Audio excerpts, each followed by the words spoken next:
alongside Alicia Lewis. Now we're going to get to that story here in just a moment, but first let's get a check of that Wednesday forecast with meteorologist John Ziegler. Kind of carbon copy days, cool start. Nice afternoon. Yeah, solid afternoon today. I don't ignore the fact that the weather's great. We always go to that crazy weather, which is this weekend, but enjoy today. It's calm, 32 degrees. You need a light coat. We're around freezing. And then as you go to the afternoon, shed the layers a bit. We will increase some cloud cover as well. 28 in St. Cloud, 27 in Duluth, 28 in Wilmer, so a lot of us in the 20s. So today we will increase the actual sunshine, and then we'll have sunshine, we'll increase the cloud cover, and then we'll plateau in the low 50s, just like yesterday. So enjoy it. Today's a great day, good for travel, whatever you're doing today and tomorrow.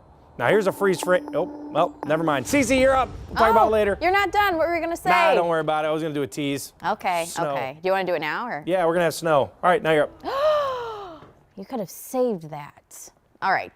Hey, good morning.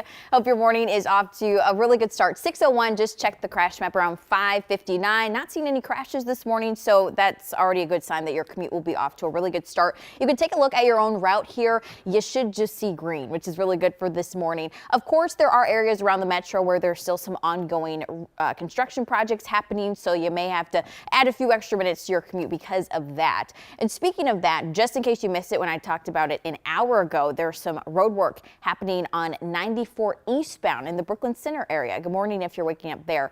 Just after 6:15, I'll talk about the project. It starts in about 3 hours. Alicia. Gonna have to start getting used to seeing more orange cones. Yeah. Cece, thank you. We'll check back soon. Let's get to that breaking news, though. We just learned a few hours ago that Minnesota has its first case of measles. According to two different media reports, the infected person traveled to Washington, D.C., causing a health alert over in the nation's capital. Our Michelle Beck is at the live desk. And Michelle, you've been digging through all the data here. What do you know right now? Well, Jason, Alicia, you guys said it once, but I'll say it again. This is Minnesota's first measles case this year.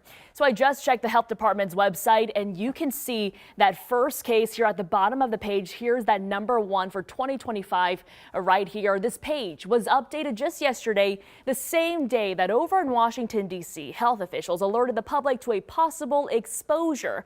Now, guys, quite a lot of ground for them to cover. D.C. officials say the patient went on this Amtrak train route here all across the Northeast exactly a week ago, walked around D.C.'s Union train station. Then a few days later, that person went to urgent care.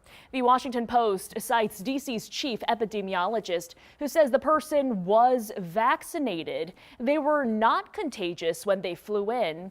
Now, we know measles in general is highly contagious, but with D.C.'s vaccination rate, the epidemiologist says an outbreak risk in the district is low.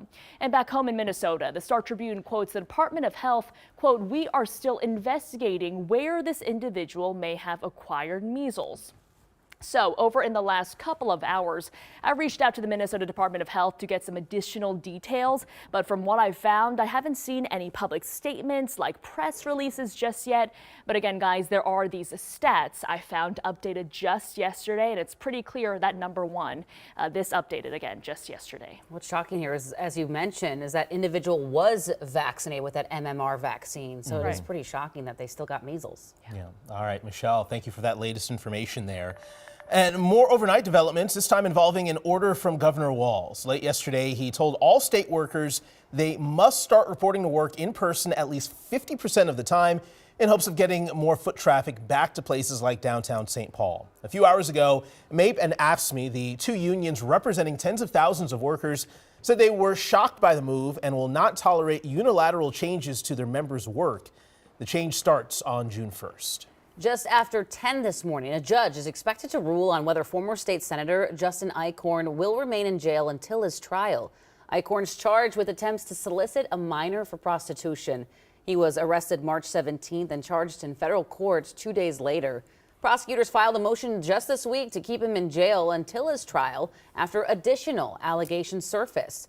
Federal prosecutors say Eichorn lied about possessing guns and attempted to retrieve a laptop from his home. This morning, Minneapolis police are still trying to find a group of young people responsible for two brazen crime sprees, mainly in the Dinkytown area. Police Chief Brian O'Hara says they believe the suspects are all underage and all known to police.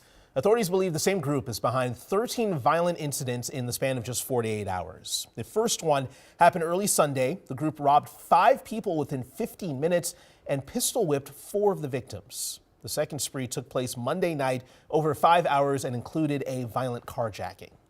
We have a number of leads that we are following, significant evidence, and I am confident we will have an arrest soon. Now, we did reach out to police for any overnight developments in the case, but we have not heard back. If you have any information, you are asked to call them. Well, what was supposed to be a routine Minneapolis Public School Board meeting was anything but that last night.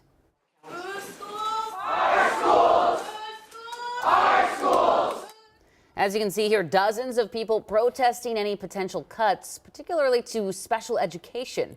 The board's finance committee was presenting its proposal to address the district's $75 million shortfall, saying that most of the reductions will come from the central office and its departments, affecting custodians, food service, and tutors as costs continue to outweigh revenue in districts across the state. The board will have to vote on a finalized budget come June. It was exactly a year ago this morning. A cargo ship leaving the port of Baltimore lost power, slamming into the Francis Scott Key Bridge, killing 6 people. And this morning, a shocking report from the NTSB claiming Maryland authorities ignored national guidelines calling for vulnerability assessments on the bridge. The agency says the bridge's collapse risk was nearly 30 times over the acceptable threshold, but due to a lack of inspections, it wasn't flagged. The Maryland Transportation Authority, however, says the ship is to blame. NTSB investigators say they expect to file a full report this fall. Meanwhile, crews are working to build a new bridge, and they're hoping to have it finished by 2028. Here's something to think about as you see all the school buses headed off to school this morning. An incredible act of bravery. The Crow Wing Sheriff's Office as a child used a bus radio to ask for help after their 74-year-old bus driver had a medical emergency behind the wheel. It happened on the way home yesterday near Brainerd. There were 30 kids on this bus. The sheriff's office says that the kids noticed that the bus wasn't following its normal route. They say the driver pulled over in a rural area and let the students off the bus. Thankfully, no students were hurt, but the bus driver was taken to the hospital and is in serious condition. Of course, we'll update you as soon as we hear anything about the condition of that bus driver. All right, 12 hours left in our KARE 11 food fight, and we still need your help. It's the final push. Final push. We just got to get across that finish line here in a strong way. You've been incredibly generous, but right now we're making that big push. And Audrey Russo is live at the Roseville Warehouse headquarters with some important last-minute information for everybody that wants to donate. Hey, Audrey. Good morning, Jason and Alicia. Yeah, and you may be wondering what I'm standing around right now, and I'm going to show you. We got some boxes. These are some cardboard boxes that all of the food drive donations are going to go into. What donations, you ask? Well, let me show you. We've got these donations that just came in last night. We got pallets full of food. We got Raisin Bran, we got mac and cheese, we've got tissues, we got it all going on here. This is all to help in that goal of collecting enough food for 1 million meals. Because of course, 1 in 5 Minnesota families is dealing with hunger. So we got to do our part and help them out. Take a look at these totals. This is from the KARE 11 food fight. With all 3 teams combined, KARE 11 food fight is now at around $64,000 with Team Julie in the lead. Whatever team you want to donate to, though, you can help out. Take a look at this QR code. I know your phone is probably sitting nearby. Grab your phone, scan the QR code.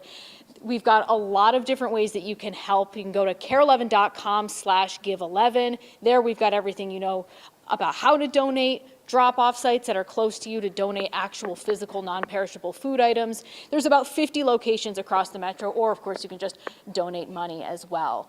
Now, it's important to talk about donating money because $1 can fund about 2 meals. And if you're wondering how that math works, you know, I've been to the grocery store and I've wondered, you know, $1 can fund 2 meals.